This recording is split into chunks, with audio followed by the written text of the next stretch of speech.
شاید وہ دور آنے والا جو پہاڑوں کی طرف جانا، بالکل آؤٹسکرٹس میں چلے جاؤ اور آرگینک لائف اپنی گزارو، سمپل لائف اپنی رکھو، اور کم سے کم جو ہے نا یہ انٹریکشنز. کہ جتنا مشکلات کا دور ہوتا ہے وہ اتنا زیادہ خوشخبریوں کا دور ہوتا ہے مومن کے لیے. جب آپ کو یہ ہو کہ مجھے گاڑی اچھی نہیں دی تو وہ بھی دیکھ لیں جن کے پاس گاڑیاں ہیں ہی نہیں، وہ بھی دیکھ لیں جن کے پاس موٹر سائیکل بھی نہیں. بالکل. یہ بے اولادی کا بہت بڑھتی جا رہی ہے معاشرے میں. یہ دونوں باتیں ہیں جس نے بے اولادی کو زیادہ کیا ہے. اور اگر بچے نوجوان ان دونوں باتوں کا اہتمام کریں، مایوس تو وہ ہو جس کا اللہ نہ ہو.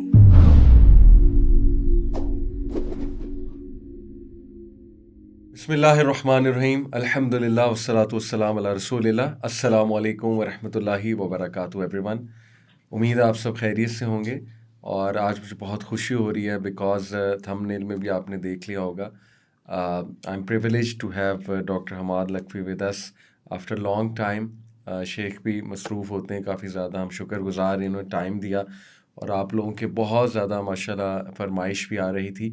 So here is doctor Hammad with me. السلام علیکم ورحمۃ اللہ وبرکاتہ. وعلیکم السلام ورحمۃ اللہ. کیسے ہیں شیخ؟ خیریت سے ماشاء اللہ؟ مصروفیات ٹھیک جا رہی ہیں آپ کی ماشاء اللہ؟ شکر اللہ تعالیٰ. بہت شکریہ شیخ، آپ نے ٹائم دیا. تھوڑا سا ہم دور آ گئے آپ کے وہاں سے، بٹ ایک مقصد تھا یہاں آنے کا، ابھی میں ذکر کر ہی رہا تھا آپ سے، تو اللہ اس میں کامیابی بھی دے رہے ہیں. ہمارے لیے دعا بھی کریں انشاءاللہ تعالیٰ. شیخ، ہمارا ایونٹس آف چینج ایک ٹور چل رہا ہے آج کل، جو پورے پاکستان کے ڈفرینٹ سٹیز میں جاتے ہیں، ڈفرینٹ انسٹیٹیوٹس میں، شہروں میں، کالجز میں. تو وہاں جا کے کانفرنسز بھی ہم نے کرائے. بھی پنجاب کو کور کیا ہے، پرسوں ہم سندھ کے لیے نکل رہے ہیں انشاءاللہ. تو ایک بہت کامن سوال میں نے نوٹ کیا کانفرنسز پہ بھی، اور یونیورسٹیز کے اسٹوڈنٹس وہ یہ سوال آ جا کے، مطلب سوال کا کرکس یہی ہوتا ہے، اور وہ سوال یہ ہے کہ مایوسی بہت زیادہ جو ہے وہ پھیلتی جا رہی ہے. ڈی موٹیویشن، مایوسی، اسپیشلی ہماری نوجوان نسل میں. اب اس کی بہت سی ریزنز ہیں، ان امپلائمنٹ کہہ لیجیے، یا اپنے کو پرسنل ایشوز ہیں، ہڈن سینس ہیں، اللہ معاف کرے، گھریلو مسائل ہیں، جو بھی ہیں. لیکن شیخ اتنی مایوسی آنیسٹلی، مطلب ایٹ لیسٹ سوالوں میں نے کبھی نہیں دیکھی تھی کہ اتنے زیادہ سوال اس ٹاپک سے آئیں گے. تو میں نے کہا اس پہ ضرور آپ کی بھی ایک جو ہے وہ ایک انشاءاللہ ہونی چاہیے ایڈوائس کہ کیا کریں. اور مایوسی بیسکلی عجز، کسل، اس کے اوپر دعا بھی ہے. میں چاہوں گا اس کو تھوڑا پہلے ایکسپلین آپ کر دیں، عجز کیا ہے، کسل کیا ہے، اور پھر مایوسی، یہ تینوں ٹرمینالوجیز جو ہیں. بسم اللہ الرحمن الرحیم.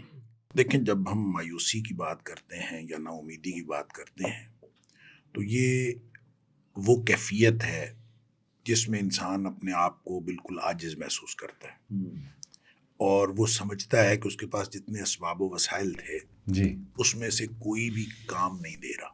صحیح. جب سارے اسباب و وسائل سے انسان مایوس ہو جائے تو اس کو عجز کہتے ہیں، کہ عاجزی ہے، اس کی کوئی قوت نہیں ہے. بالکل ٹھیک. کسل جو ہے وہ تھوڑی سستی، یا کہہ لیجئے کسل اصل میں جو دھاگا، باریک دھاگا ہوتا ہے نا، وہ بہت باریک، جو ہی ذرا سی اس کو یعنی تناؤ آئے تو وہ ٹوٹ جاتا ہے. تو وہ اس کو جو ہے نا یعنی کسل مندی کہتے ہیں، یا کسل کہتے ہیں، کہ انسان جو ہے وہ بالکل مایوسی کے اس آخری سٹیج پہ پہنچا ہوتا ہے کہ اس کے اندر کسی طرح کی ایکٹیویٹی نہیں ہوتی. اس کا نہ مائنڈ ایکٹیو رہتا ہے، نہ اس کی باڈی ایکٹیو رہتی ہے. اس کے جتنے یعنی اعضائے رئیسہ ہیں وہ کام کرنا چھوڑ جاتے ہیں، اور وہ بالکل آدمی انسان کمزور ہو جاتا ہے. تو یہ کیفیت ہے. اب ان دونوں کیفیتوں کا ظاہر ایک دوسرے کے ساتھ بڑا گہرا تعلق ہے. جب آپ کا ذہن جو ہے وہ مایوس ہوگا تو آپ کی باڈی جو ہے اس کے مطابق وہ کسل مندی کا شکار ہو جائے گی. تو یہ کیفیت آج کے دور میں کیوں ہے، اس میں میرے خیال میں میرے سے زیادہ آپ جانتے ہیں کہ اس وقت جو نوجوانوں کی کیفیات ہیں اور نوجوانوں کے جو حالات ہیں، وہ حالات کی وجہ سے ان کی کیفیات بنتی ہیں. حالات کیا ہیں کہ آج کا نوجوان سب سے پہلے میں سمجھتا ہوں مقابلے سے تھک گیا ہے. مقابلہ ایسا ہے، اور وہ جس مقابلے کے اندر وہ بھاگ دوڑ کر رہا ہے، وہ ہے بھی یوں کہہ لیجئے کہ کوئی آرٹیفیشل لائف کا آرٹیفیشل مقابلہ ہے. صحیح بات. اس کی کوئی حقیقت کے ساتھ کوئی تعلق نہیں ہے، اور اس میں جو ہے یوں دوڑے چلا جا رہا ہے آج کا نوجوان. اور جب وہ سمجھتا ہے کہ میں مقابلہ نہیں کر سکتا، آپ اندازہ کریں، ہم لوگ جب پڑھتے تھے تو ہماری فرسٹ ڈویژن آ جاتی تھی تو یہ میکسیمم ٹارگیٹ ہوتا تھا اور فرسٹ ڈویژن بہت اچھی ہوتی تھی. جی ایسے ہی. اور میں نے مثلاً ایم اے میں میں نے گولڈ میڈل لیا پنجاب یونیورسٹی سے, اور گولڈ میڈل میں مجھے جو میرے جو مارکس تھے وہ 73% تھے. اچھا 73% مارکس میں میں نے ایم اے اسلامیات میں گولڈ میڈل لے صحیح لیا. صحیح. اب صورتحال یہ ہے کہ 80% مارکس تو کوئی مارکس ہی نہیں نا.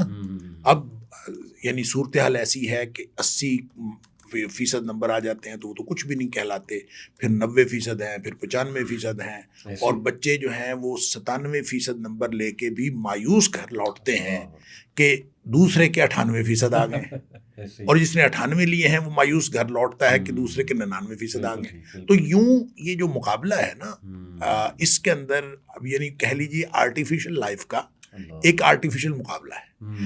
نوجوان جب اپنے آپ کو تھکا ہوا محسوس کرتا ہے, اور تھکا ہوا کیوں نہ محسوس کرے کہ جب اس کو ہر سٹیپ پہ مایوسی ملتی ہے, اور وہ والی تھنکنگ تو اب ختم ہو گئی ہے کہ چلیں مجھے کچھ بھی اللہ نے دیا ہے تو بہتر ہے اپنے آپ کو. یہ نا مجھے ایک واقعہ یاد آیا, جب ہمارا ایم اے کا پارٹ 1 کا رزلٹ آیا تو ہمارا پورا گروپ جو تھا ان کی فرسٹ ڈویژن آئی پارٹ 1 میں. ایک ہمارا دوست تھا, اب وہ اس دنیا میں بھی نہیں رہا, اللہ تعالیٰ ان کی مغفرت فرمائے, تو اس کی سیکنڈ ڈویژن آئی. اچھا ہم سب لوگ جو ہیں وہ اس کے پاس گئے اظہار ہمدردی کے لیے کہ اس کے ساتھ اظہار ہمدردی کریں کہ آپ کے نمبر کم آئے, یعنی اس کی سیکنڈ ڈویژن آئی, ہم سب کی فرسٹ ڈویژن آئی. تو وڈ یو بلیو کہ ہم ان کے پاس بیٹھے تھے تو اس نے مختلف لوگوں کے بارے میں پوچھا, فلاں کے کتنے نمبر ہیں, فلاں کے کتنے نمبر ہیں, فلاں کے کتنے نمبر ہیں. اچھا جن کے بارے میں پوچھ رہا تھا ان کے نمبر اس سے بھی کم تھے. اچھا اس نے وہاں پھر ایک شعر پڑھا جو مجھے آج تک یاد ہے. اس نے کہا یہ بھی کیا کم ہے کہ میرے جلتے ہوئے گھر کا دھواں, یہ بھی کیا کم ہے کہ میرے جلتے ہوئے گھر کا دھواں تیرے ایوان کی فصیلوں سے ذرا اونچا ہے. زبردست, بالکل ٹھیک. یعنی اس کو نا یعنی اس نے بالکل اس میں ایسا ذرا بھی اس نے افسوس نہیں کیا. اس نے کہا بھی اس سے بھی میرے نمبر زیادہ ہے, اس سے بھی میرے نمبر زیادہ ہے. یہ پازیٹیو تھنکنگ ہے. اور اب جو مقابلہ ہے وہ نیگیٹو تھنکنگ کا مقابلہ ہے. لوگ یہ سوچتے ہی نہیں کہ میرے نمبر اس سے زیادہ ہے. ہماری ایک بھتیجی ہوا کرتی تھیں اور اللہ بخشے وہ بعد میں وہ ینگ ایج میں فوت ہو گئی. تو انہوں نے ایک دفعہ اپنے دادا سے جا کے بات کر رہی تھی, تو دادا جی نے کہا کہ تم سیکنڈ آئی ہو, تم فرسٹ نہیں آئی. اب یہ تھنکنگ کی میں آپ کو بتا رہا ہوں کہ اب جو مقابلہ ہے اب اور طرح کا ہے, اب لوگ اور طرح سے سوچتے ہیں. اچھا انہوں نے کہا کہ تم فرسٹ نہیں آئی, تم سیکنڈ آئی ہو, تو وہ اپنی طرف سے گویا اس کو یعنی اس طرح سے تحریک دے رہے ہیں کہ یہ فرسٹ آنے کی کوشش. وہ کہتے ہیں ابا جان یہ جو سیکنڈ ہوتا ہے نا یہ فرسٹ کے ساتھ ہی ہوتا ہے. اچھا یعنی چھوٹی بچی تھی, اس نے کہا فرسٹ کے ساتھ ہی تو سیکنڈ ہوتا ہے. یعنی کوئی مایوسی والی بات نہیں, اگر میں سیکنڈ آئی ہوں, میں فرسٹ نہیں آئی تو دین وٹ. اور یہ سوچ کی بات ہوتی ہے. اور میں ایک اور واقعہ میں نوجوانوں کے لیے سنا دوں. ہماری ایک بھانجی ہے, اس نے ایم اے اسلامیات میں داخلہ لیا اور اس کے نمبر اتنے اچھے تھے بی اے میں کہ وہ انگلش میں بھی جا سکتی تھی, کسی اور سبجیکٹ میں بھی جا سکتی تھی. ان کی والدہ جو ہماری باجی, انہوں نے میرے ساتھ مشورہ کیا کہ اس کو کس میں داخل کروائیں. تو میں نے کہا اس کو آپ اسلامیات میں داخل کروائیں, اس لیے کہ جو ٹرمینل ڈگری ہوتی ہے نا وہ بندے کے ذہن پر بڑا گہرا اثر چھوڑتی ہے, اور آدمی پوری زندگی اس کے مطابق سوچتا ہے جو ٹرمینل ڈگری اس نے لی ہوتی ہے. تو آپ ان کو اسلامیات کروائیں تاکہ پوری زندگی جو ہے نا ان کو اسلام ان کے ذہن پہ غالب رہے.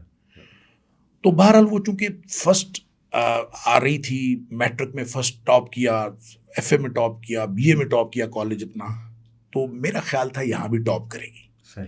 تو یہاں جب اس کا رزلٹ آیا پارٹ 2 میں, تو اس وقت صورتحال یہ ہوتی تھی, اینول سسٹم تھا, تو 1-2 دن پہلے بورڈ آف ایگزامینرز کا اجلاس ہوتا تھا. تو اس میٹنگ میں وہ رزلٹ پاس ہوتا تھا تو اپروو ہوتا تھا. تو میں اس میں ہم دیکھ لیتے تھے, جس کا کسی کا رزلٹ دیکھنا ہوتا تھا تو 2 دن بعد رزلٹ آتا تھا, 1 یا 2 دن بعد. تو میں نے اس کا رزلٹ دیکھا تو وہ 3 یا 4 نمبر پر آئی, فرسٹ نہیں آئی. مجھے بڑا افسوس ہوا.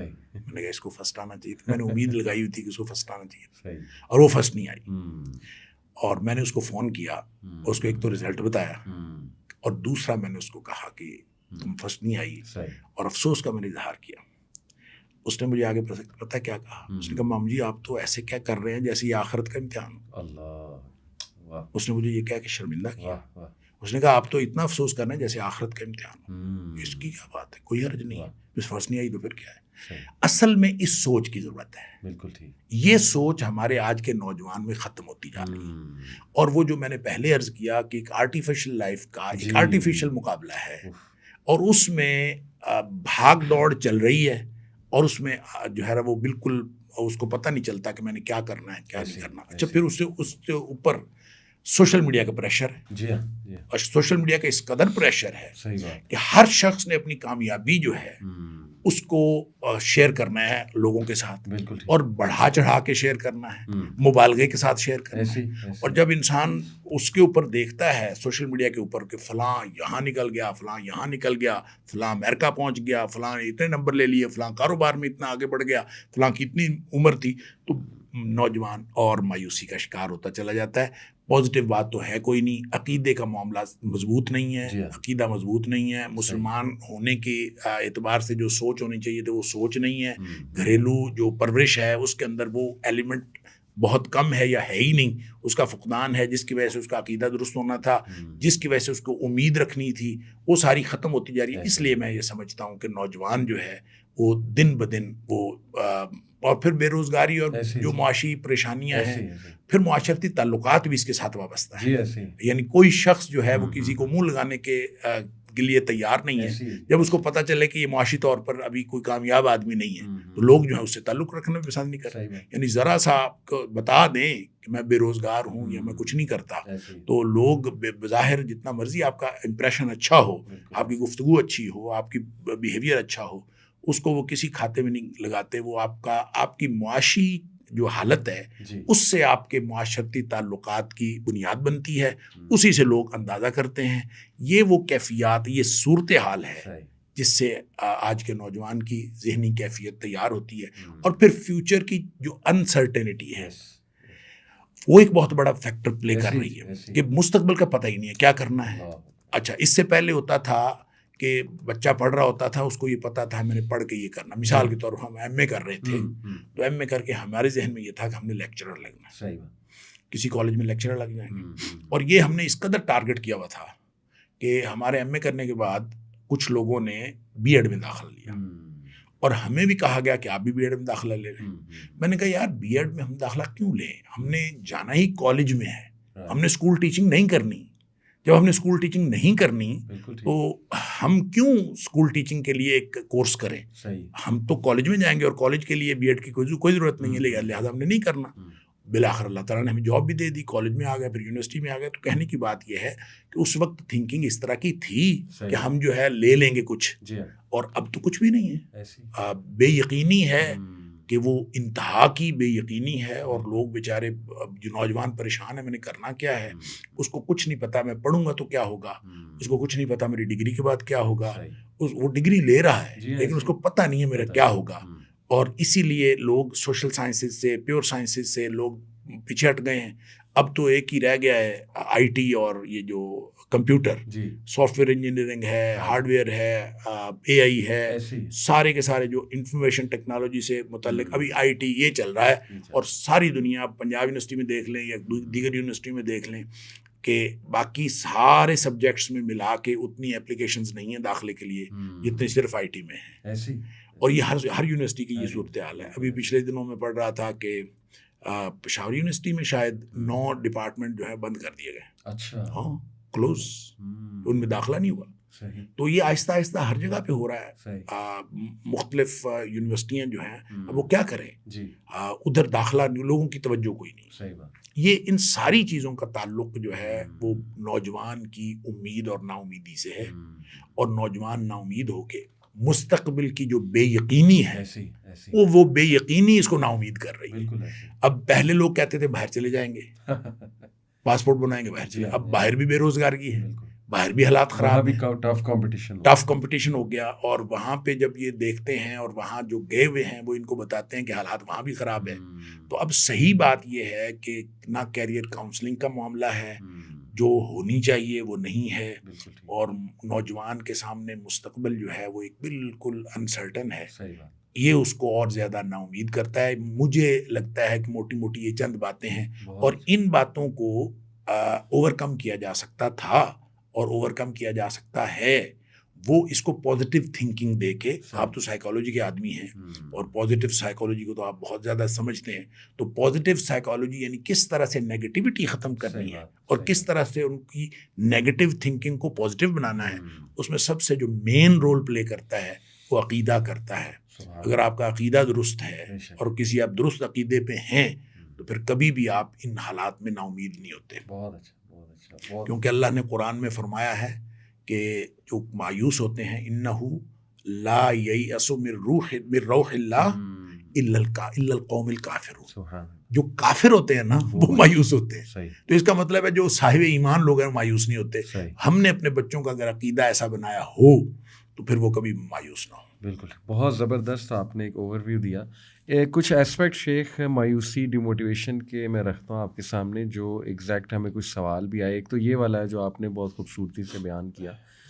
ایک ہے شیخ کہ ایک بندہ سیٹ ہے, کیریئر میں سیٹ ہے, ہر چیز میں ہے, اچھا اسٹوڈنٹ ہے اور اچھی یونیورسٹی سے پڑھ رہا ہے, لیکن وہ جو پرسنل سنز ہیں, جو گناہ ہیں, وہ کر کے یعنی توبہ بھی کی پھر دوبارہ ہو گیا. تو وہ لوگ یہاں تک کہتے ہیں کہ جی ہمارا نا اب نماز بھی پڑھنے کا دل نہیں کرتا, کیونکہ ان الصلاۃ تنہی عن الفحشاء والمنکر. تو وہ کہتے ہیں کہ اب ہمیں نا نماز پڑھ کے بھی ریگریٹ ہوتا ہے کہ یار ٹھیک ہے پڑھ تو لی, لیکن کون سا چھوٹ جانا ہے اس سے گناہ, اللہ معاف کرے. ایسی سوچ آتی ہے کہ جب میں نے دوبارہ اسی گناہ میں چلے جانا ہے تو پھر اس کا بھی کیا فائدہ. تو یہ تو میرے خیال بہت بڑا وسوسہ ہے کہ ایک وہ اچھی چیز کر ہی رہے ہیں, شیطان اس سے بھی ہٹا رہا ہے. اس پہ میں چاہوں گا ضرور آپ تبصرہ کریں. اس دیکھیں جی, بات یہ ہے کہ دو دشمن ہمارے ساتھ لگے ہوئے ہیں. ایک دشمن ہے جو اندر ہے انسان کے, وہ ہے انسان کا نفس. ان النفس لامارۃ بالسوء. بالکل, جو نفس ہے وہ ہمیشہ آدمی کو گناہ کی طرف لے کے جاتا ہے, برائی کی طرف لے کے جاتا ہے. الا ما رحم ربی, سوائے اس نفس کے جس کے اوپر اللہ کی رحمت ہو جائے. اچھا, باقی تو لے کے جاتے ہیں. دوسرا دشمن ہے شیطان, اور شیطان اس قدر خطرناک دشمن ہے نظر بھی نہیں آتا, اور وہاں داخل ہو جاتا جہاں ہوا داخل ہو جاتی. اور نبی کریم صلی اللہ علیہ وسلم نے فرمایا ان الشیطان یجری من الانسان مجری الدم. جس طرح خون انسان کے اندر گردش کرتا ہے اس طرح شیطان انسان کے اندر گردش کرتا ہے. تو وہ یہ وسوسے بھی ڈالتا ہے, یہ انسان کو پریشان بھی کرتا ہے, انسان کو مایوس بھی کرتا ہے. اور اس کے جو سٹیپس ہیں, یہ سٹیپ بائی سٹیپ انسان کو مایوس اور پریشان کرتا ہے. قرآن کہتا ہے ولا تتبعوا خطوات الشیطان, شیطان کے قدموں کی پیروی نہ کرو. یہ نہیں فرمایا ولا تتبعوا الشیطان, شیطان کی پیروی نہ کرو. یہ قدم با قدم آپ کو مایوسی کی طرف, اندھیرے کی طرف, برائی کی طرف لے کے جاتا ہے. ایک دم اگر کہے کہ یہ فلاں برائی کرو, کوئی شخص اس کی بات ماننے کے لیے تیار نہ ہو. اس کو سٹیپ بائی سٹیپ لے کے جاتا ہے. جو پہلا سٹیپ بتاتا ہے تو انسان اس کو جائز سمجھ رہا ہوتا ہے, یا کم از کم اس کو بہت ہی چھوٹا گناہ سمجھ رہا ہوتا ہے کہ اس میں کرنے سے کوئی حرج نہیں. تو سٹارٹ اسی سے ہوتا ہے کہ کوئی حرج نہیں. اور جب ہمارا نوجوان اس میں پڑتا ہے کہ کوئی حرج نہیں, تو پھر اگلا سٹیپ اس میں بھی کوئی حرج نہیں, پھر اس کا اگلا سٹیپ پھر اس میں بھی کوئی حرج نہیں. یہ برائی کی طرف پھسلن ہے, برائی کی طرف اترائی ہے, اس کی طرف پھسلن ہے. آرام سے انسان پھسلتا چلا جاتا ہے, اور جو نیکی ہے اس کی طرف چڑھائی ہے, اور اس کی طرف بڑی مشکل سے جانا پڑتا ہے, اور مشکل لگتی ہے, محنت لگتی ہے. اور نبی اکرم صلی اللہ علیہ وسلم نے فرمایا کہ جو جنت ہے اس کے گرد جو باڑ کی گئی ہے, وہ جو نفس کو کام ناپسند ہوتے ہیں, مکروہات نفس, یعنی حجبت الجنت بالمکارہ وحجبت النار بالشہوات. جہنم کے گرد جو باڑ ہے وہ ان باتوں کی ہے جو انسان کو اچھے لگتے ہیں, مرغوبات نفس, شہوات نفس. جو اچھے لگتے ہیں وہ پھسلا کے جہنم میں لے جاتے ہیں. جو محنت کر کے جو اچھے نہیں لگتے, کتنا مشکل ہے آپ فجر کے وقت سردیاں ہوں اور فجر کے وقت نماز کے لیے اٹھنا ہو, ٹھنڈے پانی سے وضو کرنا ہو, سردی میں باہر نکلنا ہو, مشکل لگتا ہے. تو مشکل کام جو ہیں یہ سارے جنت کی طرف لے جانے والے ہیں, جو نفس کو اچھے نہیں لگتے. لہٰذا یہ جو میں اسی لیے عرض کرتا ہوں, یہ اوپر چڑھائی ہے اور گناہ کی طرف اترائی ہے. لہٰذا تھوڑا سا انسان اپنے نفس کو ڈھیلا چھوڑے تو یہ گناہ کی طرف چلا جاتا ہے. ہمارا جو آج کا نوجوان ہے یہ محنت کرنا نہیں چاہتا. اس کی سب سے بڑی, میں واللہ عالم, اللہ کرے میں غلط ہوں, لیکن مجھے جو آج کے نوجوان اور اس نسل کی جو سب سے بڑی بات یعنی بڑی بڑی باتوں میں سے ایک بات یوں کہہ لیں جو مجھے سمجھ آئی ہے وہ ہے گیو اپ کر دینا. صحیح. یہ گیو اپ بڑی جلدی کرتا ہے, یعنی محنت کر کے اور جلدی کے چھوڑ جاتا ہے کہ میں تو یہ نہیں کر سکتا. اور یہ یقین کریں, میں نا پہلے بھی شاید میں نے کبھی آپ کو یہ واقعہ سنایا ہو کہ ہمارا اسٹوڈنٹ جو ہے اس نے اردو بازار جانا تھا اور اردو بازار گیا اور اس کو میں نے کہا کہ تم یہاں پہ میٹرو بس پہ بیٹھ جاؤ اور وہاں جا کے اتر جانا. اس نے کہا نہیں میں گاڑی پہ جاتا. گاڑی پہ گیا, 2.5 گھنٹے بعد واپس آ گیا اور اس نے کہا جی مجھے اردو بازار نہیں ملا. اچھا میں سمجھنے سے قاصر ہوں کہ جب اس نے میں اس سے پوچھتا رہا کہ جب آپ نے یہ فیصلہ کیا کہ اردو بازار مجھے نہیں ملتا تو وہ کیا موقع تھا, آپ کا کیا خیال تھا کہ ادھر ادھر چلا گیا؟ اردو بازار تو وہیں تھا. بات کیا تھی؟ بات صرف اتنی, ٹریفک زیادہ ہوگی, مشکل لگی, گاڑی کہاں کھڑی کروں گا, کیا کروں گا, اتر کے پوچھا بھی نہیں. اور اتر کے پوچھا بھی نہیں. اور اس نے پریشانی میں اس نے کہا چھوڑو یار پھر کبھی دیکھیں گے, کتابیں ہی لینی ہے نا تو پھر لے, گیو اپ کر دیا. تو یہ جو گیو اپ کر دینا ہے مشکلات کو دیکھ کر, حالات کو دیکھ کر, یہ جو گیو اپ کر دینا ہے یہ ہمارے اس نسل کے اندر آیا کہاں سے واللہ عالم. لیکن میں اس کو لنک کرتا ہوں کارٹون کے ساتھ. جو کارٹون نسل ہے نا یہ ان کو گیو اپ کر دینا, کارٹون سے ان کی مینٹیلٹی ڈیولپ ہوئی ہے. اور کارٹون کے اندر آپ دیکھتے ہیں کہ پورا سین جاتے جاتے ایک دم ختم ہوتا ہے اور پھر وہ جو مر چکا ہوتا ہے وہ دوبارہ زندہ ہو جاتا ہے اور جو ختم ہو جاتا ہے وہ پھر ٹھیک ہو جاتا ہے. یعنی ایک ایسی نسل تیار ہوئی ہے جس کو پتہ ہے, ذہن سازی ہوئی ہے کہ جو ہی آپ گیو اپ کریں گے تو ونس اگین سٹارٹ ہو جائے گا, تو نو پرابلم. تو وہ زندگی کو بھی اسی طرح لیتے ہیں جیسے کارٹون چل رہا ہے اور یہ گیو اپ کر دیں گے دین واٹ ہم پھر سے شروع کر لیں گے. یہ میرا خیال ہے واللہ عالم. ہو سکتا ہے میں نے تو عرض کیا کہ شاید میری بات غلط ہو, بلکہ اللہ کرے میں غلط نہیں بالکل صحیح. اور مجھے یہ لگتا ہے کہ اس کے پیچھے کارٹون ہے اور کارٹون نسل ہے, گیمز ہیں, ہر چیز ہے. ہر چیز کے اندر آپ اس کو ریسٹارٹ کر لیتے ہیں اور ایک دفعہ آپ اس کو آپ ختم کر کے فیل ہو کے ناکام ہو کے آپ اس کو دوبارہ کر لیتے ہیں. لہٰذا مینٹیلٹی ایسی ڈیولپ ہو گئی ہے کہ کوئی بات نہیں, کسی موقع پر اگر نہیں ہوتا تو گیو اپ کر دے, دوبارہ کر لیں گے. ڈیورسز بھی اسی لیے, ساری چیز دوبارہ زندگی جو ہے وہ کوئی اہمیت رکھتی ہی نہیں ہے.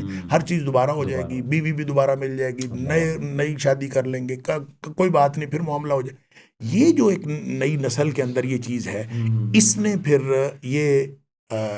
یہ کیفیت, یہ ذہنیت بنائی ہے کہ اب وہ گناہ تو چھوڑنا نہیں ہے, وہ تو مجھ سے چھوڑا جانا نہیں ہے. گیو اپ ہے نا اس میں بھی مشکل کی طرف نہیں جانا. گناہ چھوڑنا مشکل ہے, جس کا انسان ایڈکٹ ہو جاتا ہے تو ایڈکشن کو چھوڑنا تو بڑا مشکل ہے. لہذا وہ تو چھوڑنا نہیں ہے, لہذا نماز بھی پڑھ کے کیا کرنا ہے. لہذا مشکل جو ہے اس مشکل میں اس نے یہ فیصلہ کر لیا کہ یہ نہیں کرنا.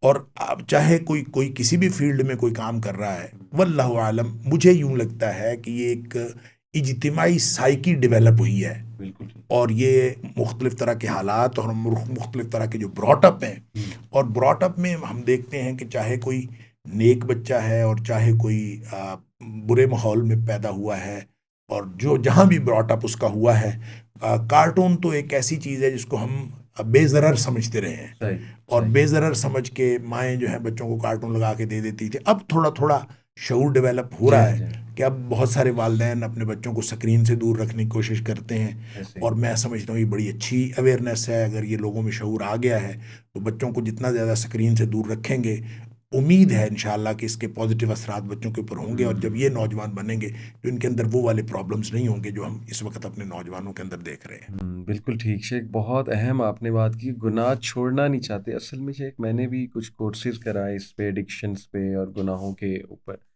تو وہ جب میں نے سلوشن خود بھی دیکھا اور دوسروں کو بھی پریزنٹ کیا تو واقعی بڑا مشکل سلوشن. ساری یہ ڈٹرمینیشن مانگتا ہے, یہ ڈٹرمینیشن مانگتا ہے, یہ عزم مانگتا ہے, اور یہ عزم کے ساتھ اس کو اپنے آپ کو قابو کرنا مانگتا ہے.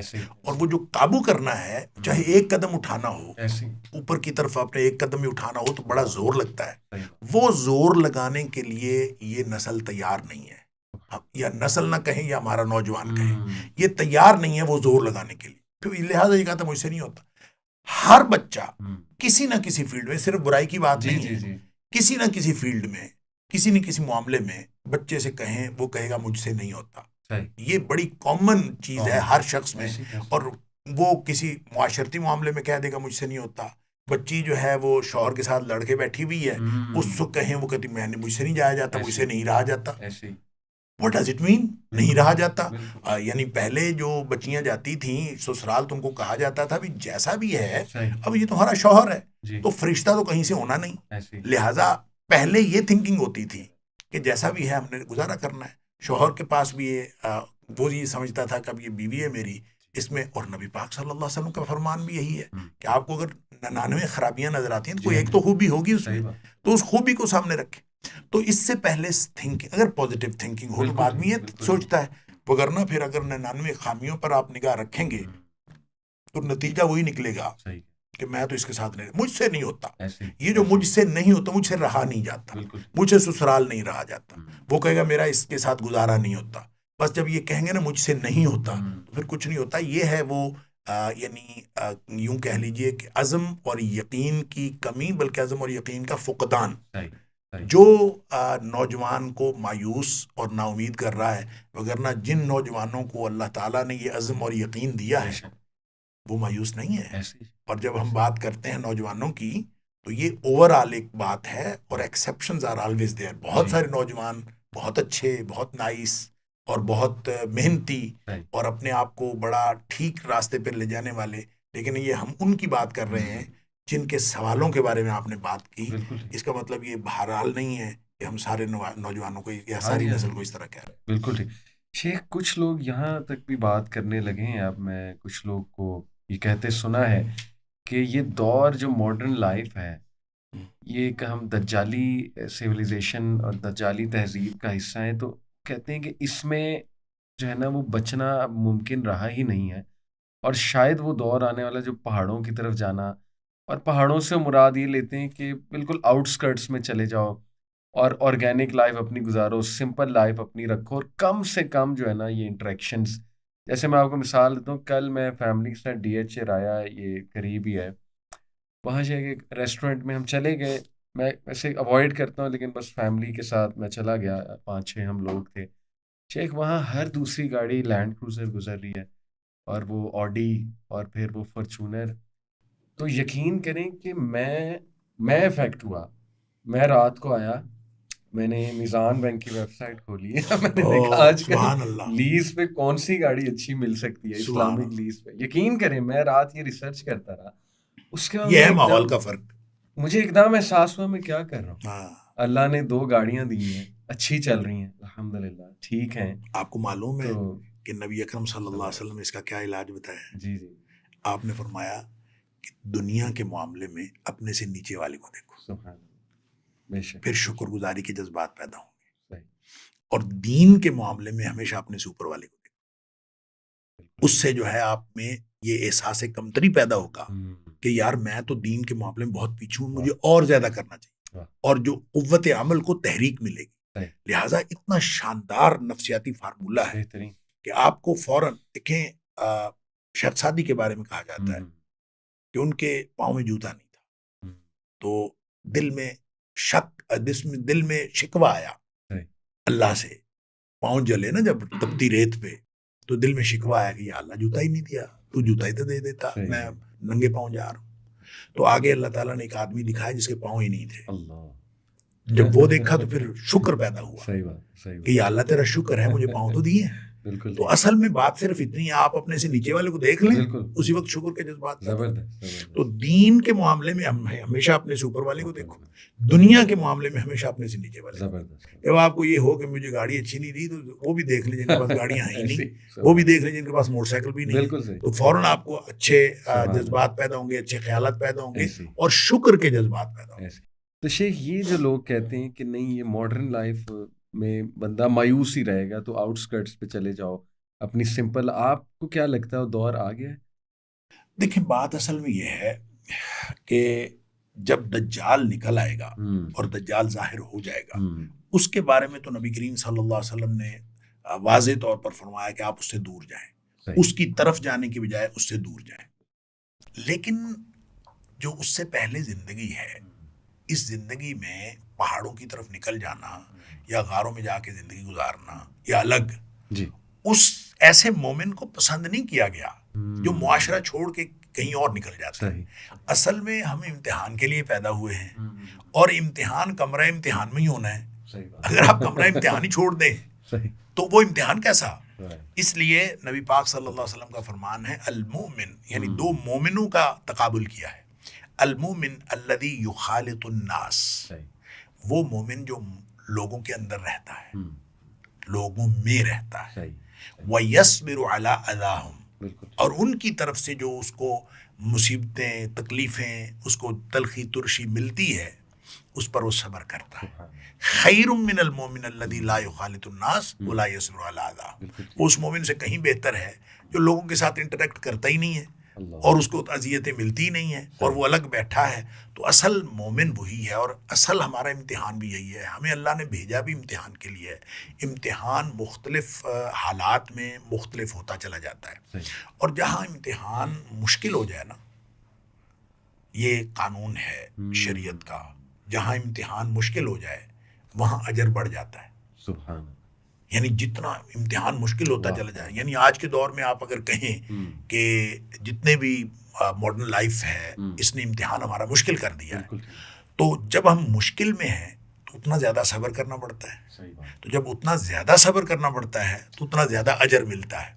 ایک حدیث میرے ذہن میں آئی کہ نبی کریم صلی اللہ علیہ وسلم نے صحابہ کرام بیٹھے تھے اور نبی کریم صلی اللہ علیہ وسلم نے فرمایا ان من ورائکم ایام الصبر، اے میرے صحابہ تمہارے بعد ایک دور آنے والا ہے جو ہے ہی ڈٹنے کا دور، صبر کا دور. صبر کا معنی میں کرتا ہوں ڈٹنا. اصل میں صبر جب ہم اس کا لفظی معنی ہوتا ہے روکنا، اس چیز سے اپنے آپ کو، اس فطری رد عمل سے اپنے آپ کو روک لینا. اللہ اس کے رسول صلی اللہ علیہ وسلم کے حکم کی وجہ سے جو کسی بھی سچویشن میں فطری طور پر رد عمل پیدا ہوتا ہے اس کو صبر کہتے ہیں. صحیح. یعنی خوشی کے موقع پر آپ کو جو دل چاہ رہا ہے اس کو حدود میں رکھنا صبر ہے. غم کے موقع پر جو آپ کو کیفیتیں ہو رہی ہیں اور حدود سے باہر نکلنے کو چاہ رہی اس کو اپنے اندر رکھنا یہ صبر ہے.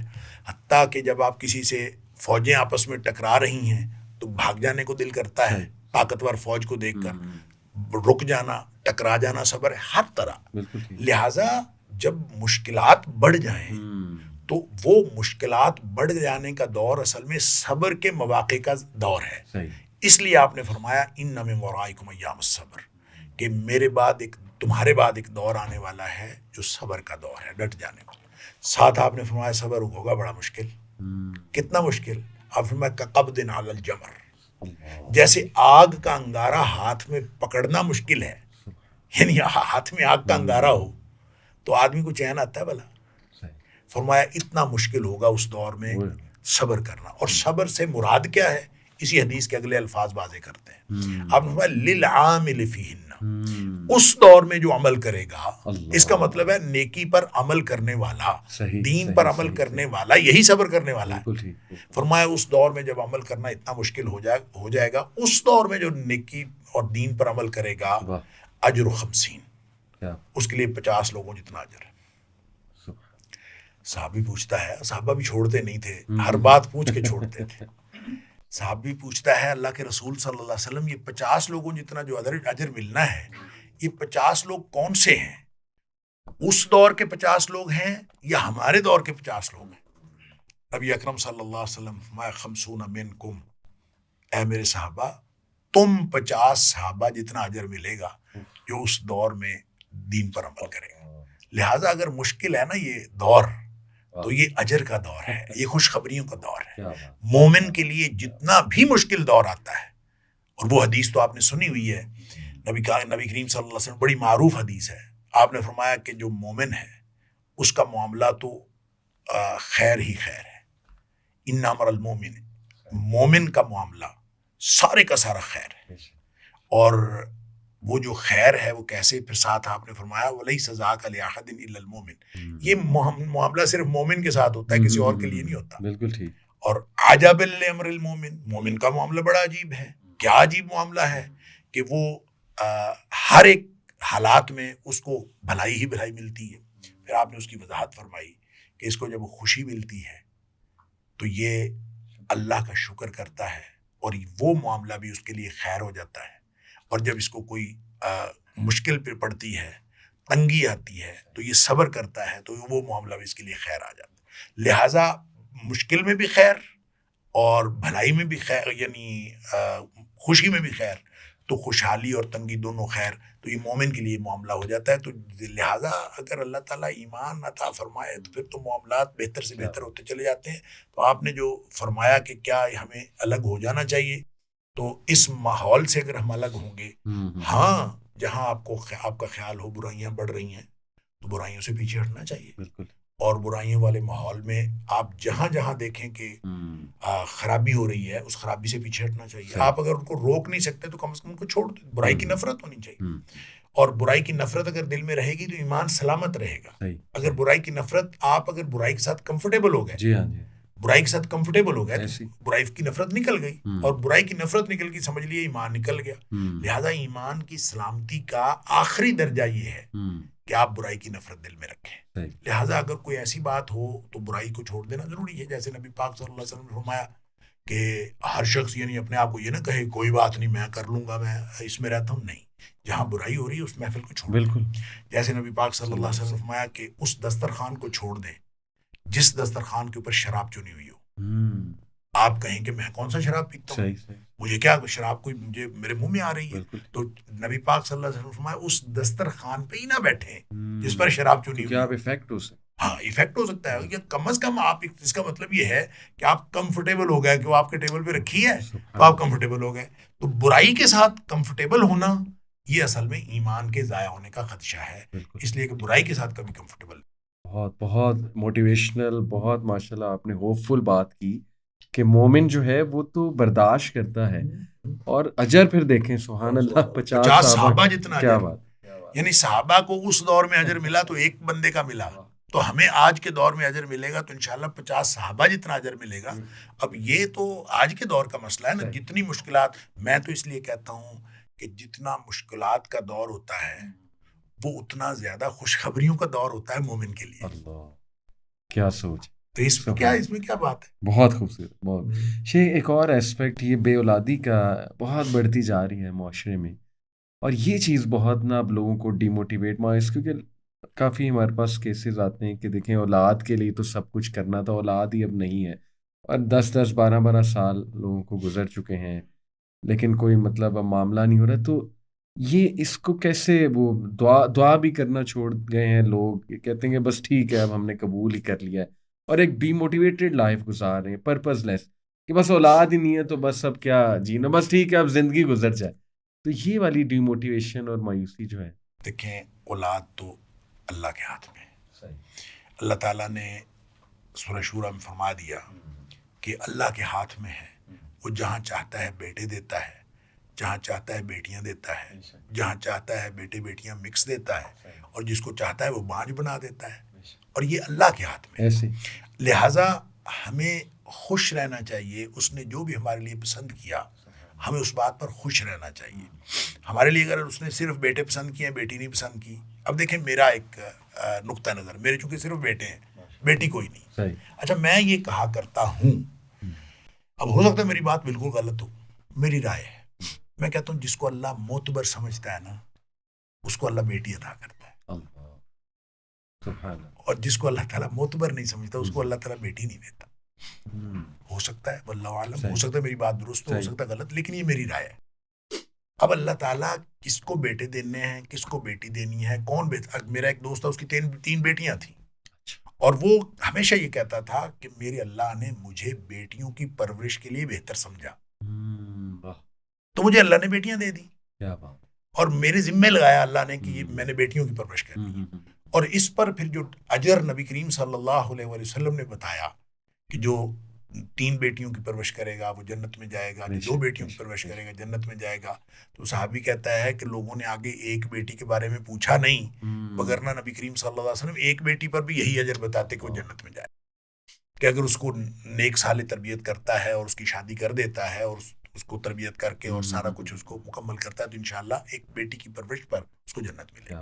اچھا یہ سارا اس کی تھنکنگ ہے. وہ کہتا تھا مجھے اللہ تعالیٰ نے بیٹیوں کی پرورش کے لیے بہتر سمجھا, الحمدللہ مجھے اللہ نے بیٹیاں دی. اب یہ ہر ایک کا اپنی سوچ کا انداز ہے.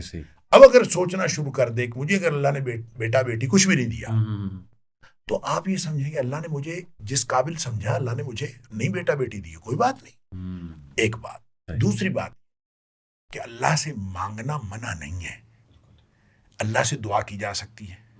اور ہمیں تو قرآن نے بڑا واضح بتایا کہ ابراہیم نے بھی اللہ سے مانگا, زکریا علیہ السلام نے اللہ سے مانگا, اور جب مانگا تو اچھا مانگا تو کیسے پتا چلا؟ اب نبی تھے حضرت زکریا علیہ السلام, لیکن کیسے خیال آیا کہ میں مانگ لوں؟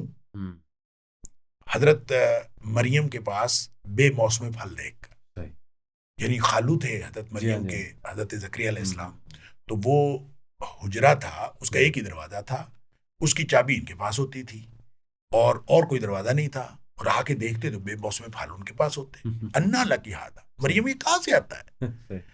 اور انہوں نے کہا اللہ کی طرف سے آتا ہے. سوچا کہ یہ جو بے موسم پھل اس کو دے سکتا ہے اللہ, تو وہ مجھے بڑھاپے میں اولاد بھی دے سکتا ہے. تو مانگ لیا اللہ سے. جب اللہ کی طرف سے خوشخبری ملی بیٹے کی تو اب پریشان ہو گئے کہ میں بوڑھا ہوں, بیوی بانجھ ہے, بیٹا کسے ملے گا؟ خود ہی حیران ہو گئے. اچھا یہی حال حضرت ابراہیم علیہ السلام کی بیوی کے ساتھ ہوا. اچھا اب جو یہاں زکریا علیہ السلام کا جو تذکرہ اللہ نے جہاں بھی کیا ہے, میں یہاں پہ ایک علاج بتانا چاہتا ہوں لوگوں کو کہ اللہ کریم نے قرآن میں جہاں کہیں زکریا علیہ السلام کے اس بیٹے کا ذکر کیا ہے اور اولاد کا ذکر کیا ہے, اور حضرت زکریا کی اس حیرت کا ذکر کیا ہے کہ میں بوڑھا ہوں, میری بیوی مان جائے, میں کیا کروں, ہر مقام پر اللہ نے یہ حکم دیا ہے کہ وَسَبِّحْ بِالْعَشِيِّ وَالْإِبْكَارِ, صبح و شام اللہ کی تسبیح بیان کر. اور اس سے جو ہے مفسرین نے یہ نقطہ نکالا ہے, اور میں یہ سمجھتا ہوں یہ قرآن کا بیان ہے اور یہ بالکل درست ہے کہ جہاں بے اولادی ہے نا, ان کو صبح و شام ایسے اذکار کرنے چاہیے جس میں تسبیح ہے. سبحان اللہ کہیں, سبحان اللہ و بحمدہ کہیں, سبحان اللہ و بحمدہ سبحان اللہ العظیم کہیں, سبحان اللہ و بحمدہ عدد خلقہ و رضا نفسہ و زینت عرشہ و مداد کلماتہ. یہ جو جتنے اذکار ہیں جو سبحان سے شروع ہوتے ہیں, جس میں سبحان ہے, جس میں اللہ کی تسبیح ہے, تو وہ کریں تو یہ انشاءاللہ بے اولادی کا علاج ہے. میاں بیوی دونوں اگر تسبیح کریں تو انشاءاللہ یہ بے اولادی کا علاج ہے. صبح و شام کریں. تو میں نے اس پہ جو ہے نا 6-7 چیزیں بنائی ہوئی ہیں, اور مجھے تو کوئی بے اولاد جوڑا کہتا ہے کہ اولاد نہیں ہوتی, میں ان کو یہ دیتا ہوں. میں کہتا ہوں کہ آپ یہ 6-7 چیزیں ہیں یہ پڑھا کرو اور صبح و شام اس کا ذکر کیا کرو, اور یہ قرآنی علاج ہے بے اولادی کا. بالکل کہ آپ تسبیح کریں گے تو انشاءاللہ وہ نقص دور ہو جائے گا اور اللہ تعالیٰ اولاد دے دے گا. اچھا یہ تو ہے ایک بات جو اس کی روحانی سائیڈ ہے, یا اس کو جو ہم شرعی طور پر دیکھتے ہیں.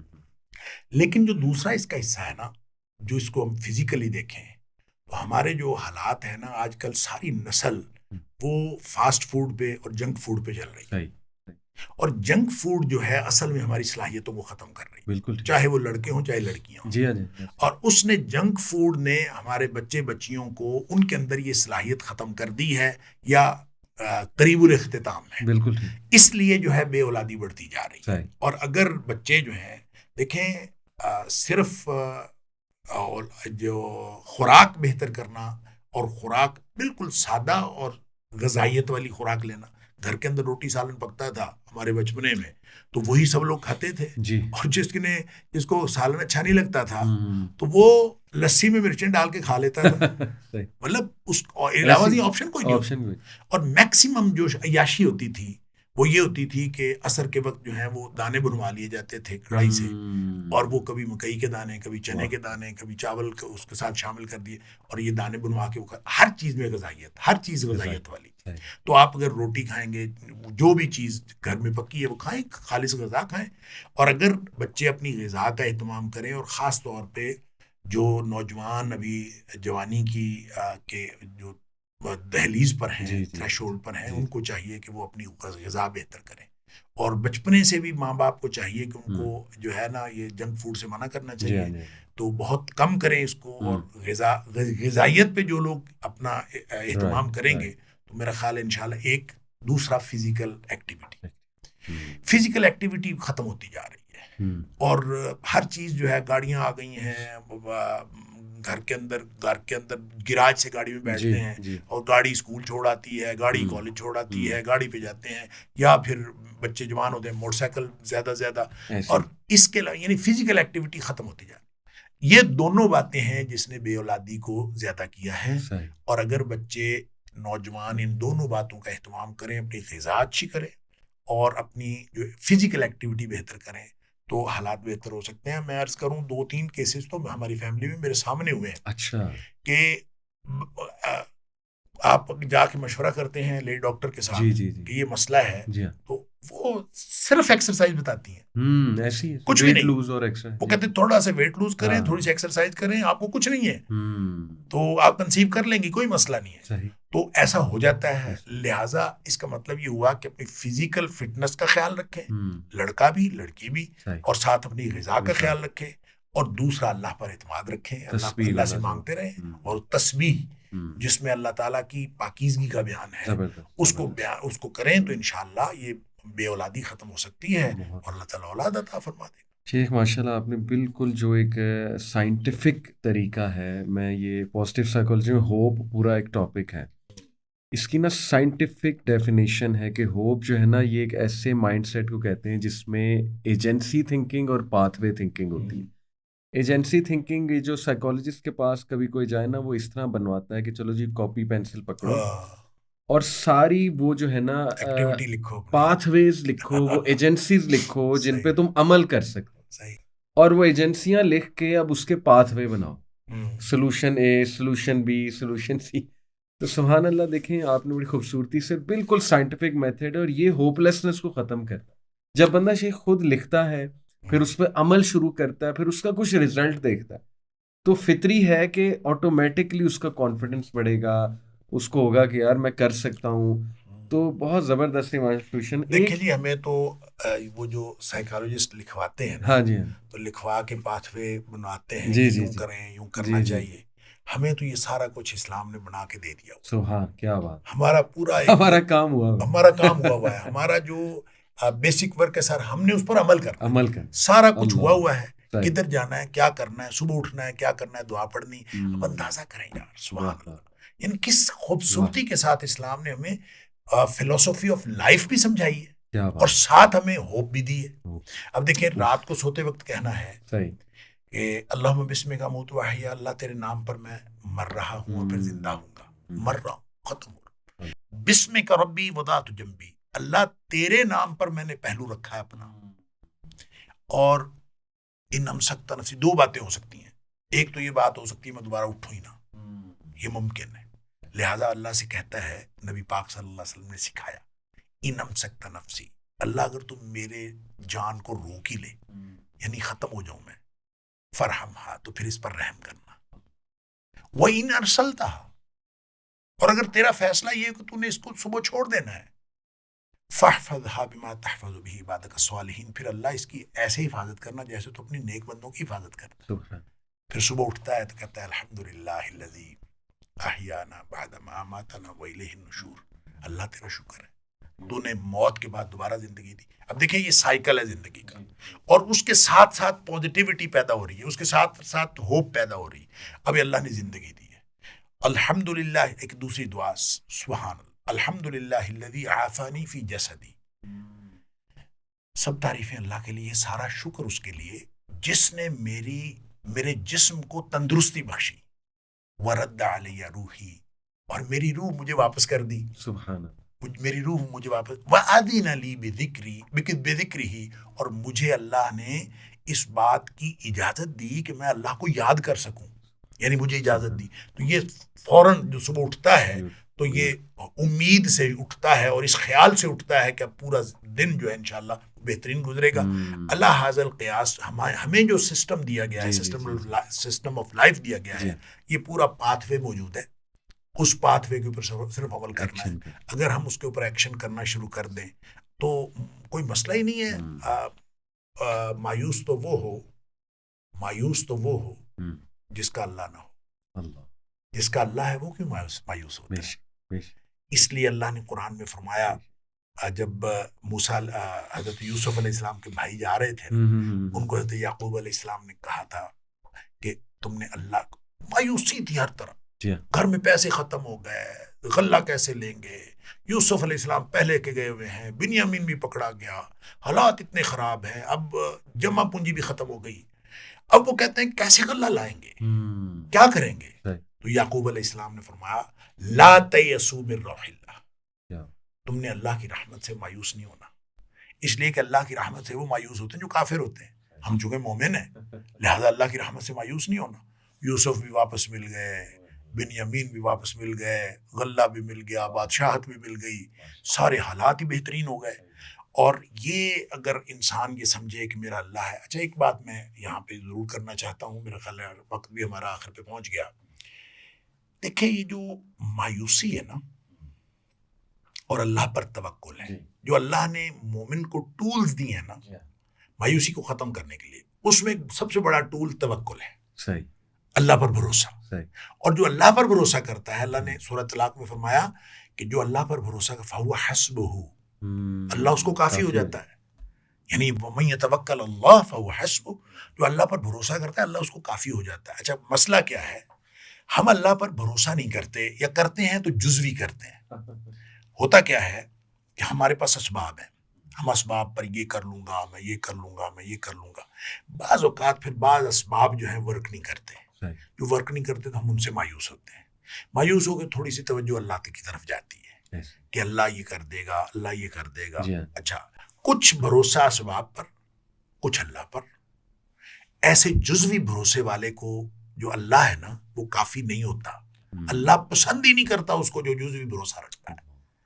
جو اسباب استعمال کرتے ہوئے بھی پورا بھروسہ مسبب الاسباب پر رکھے، وہی اسی کو اللہ تعالیٰ کافی ہوتا ہے اور اسی کو اللہ تعالیٰ کی مدد حاصل ہوتی ہے. مثلاً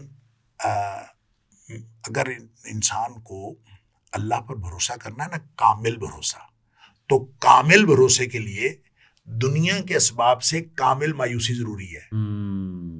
یہ مکمل مایوسی ہوگی تو اللہ پر مکمل بھروسہ ہوگا. اگر دنیا میں کسی سبب پر ذرا بھی بھروسہ ہو تو وہ اللہ پر بھروسے میں کمی رہتی ہے. جب اللہ پر بھروسے میں کمی رہتی ہے تو پھر اس کے وہ رزلٹس نہیں آتے. اب دنیا کے اسباب، آپ کے پاس اسباب ہوں یا نہ ہوں، آپ یہ سمجھیں کہ میرے پاس پیسے ہیں، میرے پاس جو کچھ بھی ہے یہ ورک نہیں کر سکتا جب تک اللہ نہ چاہے. لہذا بھروسہ اللہ تعالیٰ نے جہاں کہیں قرآن میں فرمایا نا توکل کرو، اللہ پر بھروسہ کرو، یہ نہیں فرمایا والمؤمنون یتوکلون علی اللہ، یہ نہیں فرمایا وعلی اللہ فلیتوکل المؤمنون. ہمیشہ یہ زور دے کے کہا ہے اور اس کا مطلب یہ ہے کہ یہ نہیں ہے کہ مومن اللہ پر بھروسہ کرتے ہیں. اس کا ترجمہ یہ ہے اللہ ہی پر مومن بھروسہ کرتے ہیں، یعنی کسی اور چیز پر نہیں کرتے. مومن اگر ہے تو صرف بھروسہ اللہ پر، اسباب ساتھ ہیں لیکن اس کا. اچھا اس کی میں پریکٹیکل جو ڈیمونسٹریشن میں اور آپ ہم سب اس کو پڑتال کر سکتے ہیں، چیک کر سکتے ہیں کہ ہمارا بھروسہ اللہ پر ہے کہ نہیں. پریشانی آئی، پریشانی ہر شخص کو آتی، کوئی ایمرجنسی ہوئی، پریشانی کے بعد جو سب سے پہلا خیال آپ کو آتا ہے نا اس پر آپ کو بھروسہ ہے. پریشانی ہوئی نا تو آپ کو پہلا خیال کس کا آتا ہے؟ بالکل ٹھیک. اگر پہلا خیال اللہ کا آتا ہے تو اس کا مطلب آپ کا بھروسہ اللہ پر ہے. اگر پہلا خیال یہ آتا ہے کہ میرے پاس بینک میں پیسے پڑے ہیں میں کر لیتا ہوں، یا میرا فلاں MNA واقف ہے، یا فلاں میرا چچا میرا رشتہ دار وہ بیوروکریٹ ہے، میں اس سے بات کر لوں گا، میں اس سے کر لوں گا، میں جتنے بھی دنیا کے اسباب و وسائل ہو سکتے ہیں، اگر پہلا خیال ان کا آتا ہے اٹ مینس کہ آپ کا بھروسہ اللہ پر کامل نہیں ہے. پہلا خیال اللہ کا آئے، چاہے آپ کے سارے اسباب آپ کے پاس موجود ہیں، پہلا خیال اللہ کا آئے تو اس کا مطلب یہ ہے کہ آپ کا بھروسہ اللہ پر ہے. اور اللہ پر آپ بھروسہ رکھیں. توکل نا امیدی کی جڑیں کاٹ کے رکھ دیتا ہے اور نا امیدی نام کی کوئی چیز باقی نہیں بچتی اگر آپ اللہ پر توکل کریں. بہت خوبصورت. شیخ آخری سوال بس چاہتے جاتے کہ یہ جو دعائیں ہیں ڈپریشن کی، اللہم انی عبدک وابن عبدک وابن امتک ناصیتی بیدک، اسی طرح اللہم انی اعوذ بک من الہم والحزن والعجز والکسل، پھر یہ اللہ ربی لا شرک بھی شیئا، یہ ساری دعائیں شیخ، ان میں کیا ایسا اسپیشل ہے کہ ڈپریشن میں اس میں اللہ کے ایٹریبیوٹس ایسے ہیں؟ صرف اللہ سے کنیکشن ہے. ہوں جب آپ اپنے آپ کو اللہ کے ساتھ کنیکٹ کرتے ہیں ہوں تو بس یہ کنیکٹیوٹی ہے. ہوں آپ نے دعائیں بتائیں، اس میں میں ایک دعا کا اضافہ کرتا ہوں. ہوں ایک دعا ہے نبی کریم صلی اللہ علیہ وسلم نے پریشانی اور غم میں بتائی. صحیح. لا الہ الا اللہ العظیم الحلیم، بالکل. لا الہ الا اللہ رب العرش العظیم، لا الہ الا اللہ رب السماوات رب العرض رب العرش الکریم. اب یہ جو دعا ہے اس میں مانگا کیا ہے؟ طلب تو ہے ہی نہیں. طلب تو ہے ہی نہیں، صرف اور صرف ریکگنیشن ہے سبحان. اور معرفت ہے اللہ کی کہ اللہ تیرے علاوہ کوئی نہیں ہے، تو ہی عرش عظیم کا رب ہے، تو ہی زمین و آسمان کا رب ہے. جو ہی انسان یہ ریکگنائز کرتا ہے اور شعوری طور پر ریکگنائز کرتا ہے تو گویا کنیکٹیوٹی جس کی کمی تھی وہ کنیکٹ ہو گیا، اور جب کنیکٹ ہو گیا تو انشاءاللہ مسئلہ حل ہو گیا. اب آپ اس کے ساتھ وہ دعا بھی شامل کر لیں جو نبی اکرم صلی اللہ علیہ وسلم نے عرفہ کے دن حاجیوں کے لیے دعا بتائی. آپ نے فرمایا عرفہ کے دن کی دعا ساری دعاؤں سے بہترین دعا ہے. صحیح. اور عرفہ کے دن کسی بھی نبی نے جو بھی کوئی دعا مانگی ہے، کسی بھی نبی نے جو بھی کوئی دعا مانگی ہے، ان سب سے بہترین دعا یہ ہے لا الہ الا اللہ وحدہ لا شریک لہ لہ الملک ولہ الحمد وہو علی کل شیء قدیر. اب اس میں بھی آپ اندازہ کریں، سوائے اللہ کی صفات بیان کرنے کے اور ریکگنائز کرنے کے اس کے علاوہ کچھ بھی نہیں. گویا جو ہی آپ اللہ تعالیٰ کو شعوری طور پر ریکگنائز کریں گے، اللہ کی صفات کا بیان کریں گے، تو آپ کو وہ کنیکٹیوٹی حاصل ہو جائے گی جس کنیکٹیوٹی کے بعد جو اللہ قرآن میں کہتا ہے نا کہ میں ان کے ساتھ ہو جاتا ہوں. بالکل صحیح. ان اللہ مع الذین اتقوا والذین محسنین والذین هم محسنون. اللہ ان لوگوں کے ساتھ ہوتا ہے جو اللہ کی ناراضگی سے بچتے ہیں اور اللہ کی خوشنودی حاصل کرنے کی کوشش کرتے ہیں اور زندگی میں نیکیاں بہتر سے بہتر، زیادہ سے زیادہ نیکیاں کرنے کی کوشش کرتے ہیں. ان کے اللہ تعالیٰ ساتھ ہوتا ہے. گویا جب ہم اللہ تعالیٰ کو اس طرح سے یاد کرتے ہیں اور اس سے اللہ کے ساتھ وہ تعلق پیدا ہوتا ہے کہ معیت اللہ کی حاصل ہو جاتی ہے، اللہ کا ساتھ مل جاتا ہے، اور جو ہی اللہ کا ساتھ ملتا ہے تو ہمارے سارے کام ہو جاتے ہیں. بہت خوبصورت. جسٹ ٹو وائنڈ اپ میں آڈینس کے لیے سمرائز کر دوں. سب سے پہلے آپ نے بڑا اچھا بتایا کہ کمپٹیشن اور وہ بھی آرٹیفیشل چیزوں کے پیچھے ہم بھاگ رہے ہیں، تو لائف کو سمپل رکھیں اور سمپلسٹی کی طرف جتنا ہوں گے، اور شکر گزاری، سجدہ شکر ہو گیا، اس انوائرمنٹ میں رہنا جہاں اپنے سے نیچے کو آپ دیکھو، یہ بہت ہیلنگ ہے. پھر ماشاء اللہ نے توکل کا ذکر کیا، توکل اللہ پہ ہونا چاہیے. پھر اسلامک لائف سٹائل کہ جسٹ ہمارے لیے پاتھ وے ڈیفائنڈ ہے. اور جو سوشل میڈیا کا فیک پریشر ہے نا، جی اس کو بالکل نہ محسوس کریں. بالکل. یعنی یہ فیک پریشر ہے، یہ خواہ مخواہ ہمارے بچوں کو اس قدر خراب کر رہا ہے. ایسے تو سوشل میڈیا کے اوپر چونکہ لوگ جو ہیں اپنی چیزیں مبالغے کے ساتھ دے رہے ہوتے ہیں، لہٰذا بہت بڑا پریشر ہے. یا تو سوشل میڈیا استعمال نہ کریں، یا پھر اس کو استعمال کرنے کے لیے اپنا وہ شعور ڈیولپ کریں کہ اس کی جو یعنی حیثیت ہے وہ آدمی کو پتہ ہو کہ یہ کوئی آرٹیفیشل چیزیں ہیں، یہ حقیقت میں کچھ نہیں ہے، اور لوگوں نے صرف اور صرف ویوز لینے کے لیے چیزیں کی ہوتی ہیں اور کچھ بھی نہیں ہوتا. تو جب تک آپ کو یہ نہ پتا ہو کہ سوشل میڈیا کی اصل حقیقت کیا ہے، آپ سوشل میڈیا کو یوز ہی نہ کریں. اور جب جتنا آپ زیادہ سوشل میڈیا سے دور رہیں گے، یا آپ اس کو اس کی حقیقت کا پتہ ہو، صرف پازیٹیولی یوز کریں، پازیٹیو چیزوں کو دیکھیں، باقی چیزوں سے بچے رہیں. اگر یہ بچ سکتے ہیں تو ٹھیک ہے، ورنہ سوشل میڈیا اکیلا آپ کو تباہ و برباد کر دے گا. ایسی بالکل. بہت اچھا، جزاک اللہ خیر شیخ. اللہ تعالیٰ آپ سے راضی. بارک اللہ. بہت شکریہ جی، جزاک اللہ خیر، بڑی مہربانی.